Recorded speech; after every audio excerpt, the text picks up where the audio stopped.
Are you the parent or caregiver of a child who's a toddler, and you're wondering what you should be doing when your child points at something, maybe makes a noise or a grunt, but they don't say the name of the thing that they're pointing to? So maybe they want milk and they'll point and they'll say, but they will not get the milk or they will not say the word milk.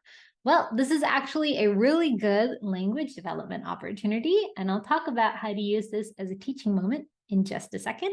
But first, an introduction. Hi, my name is Amini. I'm a speech and language pathologist with several years of experience working with children and their families to maximize speech and language development. I also have a practice, Smarter Speech, in the Bay Area where I do the same. And my mission with this YouTube channel is to empower parents and caregivers, especially those with children who are around 5 or younger, because this is when a child's speech and language are developing so rapidly, and little changes that you make in the way you talk and play has huge implications, not just for speech and language, but also for learning in the future. So let's get into what to do when you see what I call the point and grunt with your toddler. The first thing you want to do is not immediately get the thing that the child is pointing to. So this might seem a little bit counterintuitive, but hear me out. If every time a child wants something, whether it's a block, a bubble, a toy, a bottle, and you immediately get it for them, what you're telling that child is the point is effective. It's an effective way of communicating, and you are going to respond to that way of communicating. This is actually really good when your child is just turning 1 or thereabouts, because if your child is pointing, that shows communicative intent. But as your child gets to 1.5, 2, 2.5, pointing is not going to cut it anymore, because a child should be talking, or at least attempting to talk.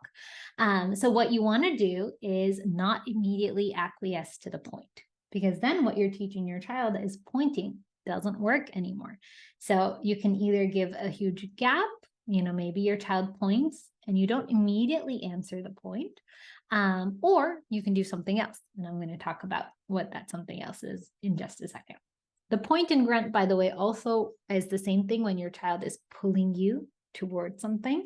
So maybe they're pulling you up so that you can get something. Same thing here. You're not going to immediately get up, because then the child is learning, hey, if I pull, then mom or dad will get up. And that's not necessarily going to be the case. 2, what should you do when your child is pointing or pulling you up? Well, you want to use this as a teaching moment, and you want to show the child what they should be doing to get your attention. So if your child is pointing at the milk, you can say, oh, you want milk. Milk. That's milk. So here's what I did there. I showed the child that they were supposed to be saying milk. But I didn't say, oh, you need to tell me that you need milk. That's too much. A child is not going to be able to say all that. I only focused on the word milk. Similarly, if a child is pulling you and they're taking you towards something, you can just say, oh, you want mama, or you want dada. Okay, mama or dada. So again, you narrowed it down to just one word, and you really showed your child what it is that they're supposed to be saying. They're supposed to be saying the word in order to get what it is that they want. Notice, though, that I did not say blank. Say blank is not a good way to motivate a toddler to say something, because it's a command. And we all know toddlers don't necessarily do well with commands. So if you say mama, or say milk, or say dad, it's very likely that your child will not respond to that, or they will continue to pull, or they will continue to point. So you want to just say, oh, if we want to get up, we say mama. Mama. So just showing and teaching what it is that you're supposed to do. The third thing that I would say to do is repeat your model at least 2 or 3 times. So you might have seen me do this when I was pointing. So say your child is pointing to the milk, you can say, oh, milk. You want milk. Milk. You're doing a lot of things here. So 1, you are really cementing in the word and the label in the vocabulary word by repeating it a few times. 2, you're actually putting a gap between the child's point and you getting what it is that they asked for. So in the end, you are definitely going to get the milk for the child. You're not just going to not get them the milk because they pointed, but you put a gap between the point and the getting the milk. And in that gap, you had the words. So what's eventually going to happen is if you keep putting this long gap where you're saying the word at least 2 or 3 times before you get up, especially if the child really wants the thing, or if they don't want to wait until the 3 repeats, they might jump in and try the word. So you want to make sure that you're not just teaching the word that they're supposed to say, you're really holding it out, you're saying it 2 or 3 times before you go and get the object that the child was requesting, or if your child was requesting you, before you stand up and acquiesce to your child's request. So those are our 3 things to do with the point and grunt. 1, don't go immediately. You might be used to this by now, so it might take some detraining.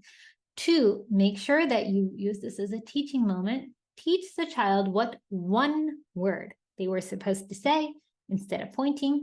And 3, add a gap. So try to say that word at least 2 or 3 times, hold it out, wait, add that gap between the point and the answer to the point, and that gap needs to be the word, and the gap needs to be the word said multiple times. So once you've done that, then you've set a great foundation for your child learning to request not with pointing anymore, but with words. And don't get too impatient. You're going to have to do it for a while before you start seeing some results, but it is well worth the effort, and you'll be moving in the right direction towards either getting those first words or towards getting those first words more frequently and more consistently. If you continue to be concerned about your child's verbal output, maybe you're seeing a lot more gestures than words, or maybe you want more words, this is something that you want to talk to with your pediatrician. You want to talk to your pediatrician or a local speech therapist, or even to talk to a daycare provider, whoever it is, some professional, to get a second opinion. Definitely make the appointment to do that sooner than later, because when you're worried about speech and language, earlier intervention is always better, because earlier is when your child's brain is developing so rapidly, and you want to take advantage of that. If you're looking for more resources on toddler language development, go ahead and check out the links in the description box below. You'll see a link to our mailing list. To subscribe, you'll get a free monthly tip on speech and language development for toddlers. There's also a link to our ebook for toddlers, toddler language development, a link to our parent education course on toddler language development.